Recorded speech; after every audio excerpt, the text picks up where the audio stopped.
SNESdrunk.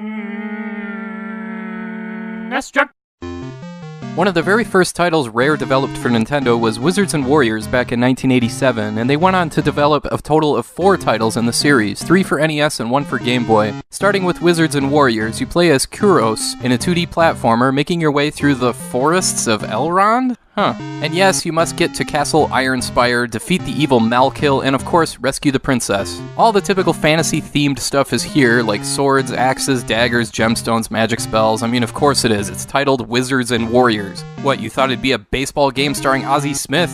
Anyway, what sets this one apart are the gigantic level layouts. This is a pure platformer where you jump, jump again, and jump some more, and there's seemingly no end to how huge these levels are. There's even a bit of a twitch element here because you have to react so quickly to enemies appearing. You can even go inside the trees to find more huge areas with even more enemies, and the enemy variety here is pretty surprising for an early NES game. There's all sorts of stuff you gotta contend with a huge variety of patterns you gotta watch out for. What's really surprising about Wizards and Warriors is that it's not that hard. And I do not mean that in a bad way at all. It's actually kind of refreshing to play an older NES game and not have it be balls to the wall difficult like Castlevania or Ninja Gaiden. You get a reasonably forgiving health meter, 3 lives, and unlimited continues, and you're usually able to continue right where you died, so it's pretty nice. Just make sure to press a button within 5 seconds of the game over screen though. Also making the game a bit easier is the sheer amount of stuff you can collect. All special weapons, items, and magic are locked away in a colored chest. Just find the corresponding colored key to open it. The flying dagger is especially handy because it wipes out everything in its path. The controls are intuitive as well, with the only slightly odd thing being to press select to use magic, but most people would figure that out. The music and sound design are also fantastic, with the first level theme being one of the most recognizable in any game ever.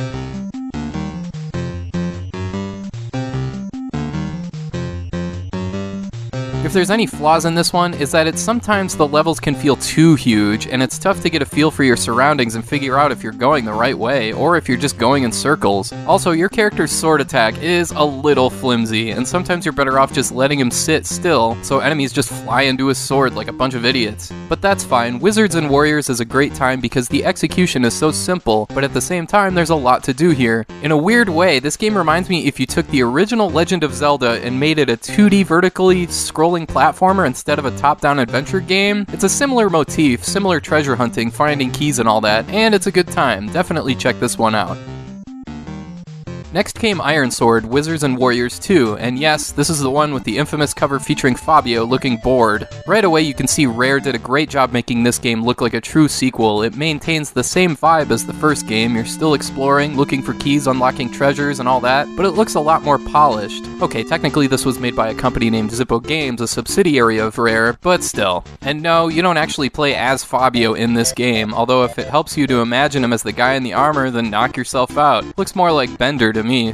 Malkill is back, and this time he's taken the form of earth, fire, wind, and water. Ah, I see. I always knew Captain Planet was evil. You go through each world finding golden artifacts to give to the Animal King of that level, who then lets you progress to find and unlock a magic spell, which of course coincidentally happens to be the weakness of that level's boss. There's 7 total spells you can obtain, everything from turning enemies into coins or food, to putting enemies to sleep, or to propel you to the top of the level, which is pretty handy. You can also charge your sword with a certain elemental spell, which you would do in boss fights.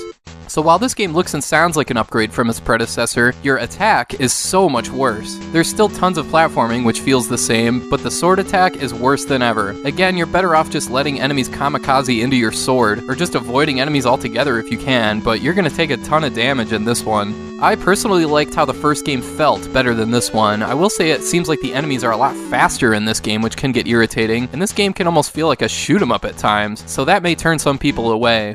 Another flaw I should mention quickly is that the game lets you stumble into a boss fight before you have the spell you need to beat them, and that might as well be an automatic death, which is pretty stupid.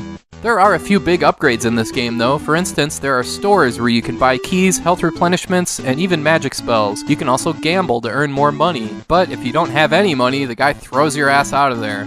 There's also a password system which is convenient, but I should also point out that this game is tougher than the first game. It's still not NES hard as they say, but it's a challenge. So yeah, despite how bad your attack is, Iron Sword, Wizards and Warriors 2 makes some improvements on the first game. The level design feels less random and more coherent. There's more hidden areas, the pixel art is great, the music is just as good, and the store where you can gamble is a great addition. It's got its flaws, but I'd still recommend this one.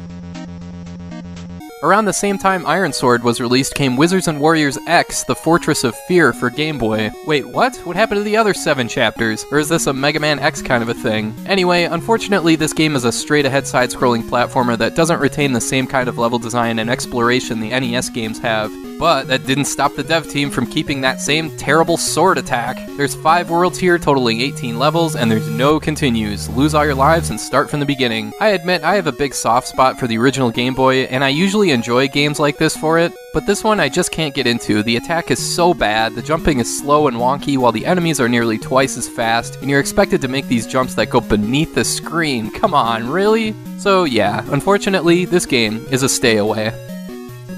Finally, we have Wizards and Warriors 3, Kuros Visions of Power for NES, and this is where the series takes a departure. You start out playing as Kuros again, only this time you have to build him up from scratch, almost like in a game like Metroid, where you have to level yourself up, build up your strength, and get some armor and some weapons. You do this by exploring all the different areas throughout the game, while picking up items and gaining abilities to unlock new areas in order to progress through the game. In other words, it's open world and non-linear. You go from the town to the underworld to the palace, and you can wander around as freely as you please. And there's even a class system here where you can be a knight, thief, or wizard, with each class having a bronze, silver, and gold statue representing your skill level. Once you obtain a statue, you have to pass a test, usually just a regular side-scrolling level with a boss at the end. You can obtain all 3 classes and switch between them, which is great. The main story involving Malkill has you find 4 secret gems which unlock a passage. To get the gems, take one guess what you have to do. Yep, you got it. Rescue more princesses.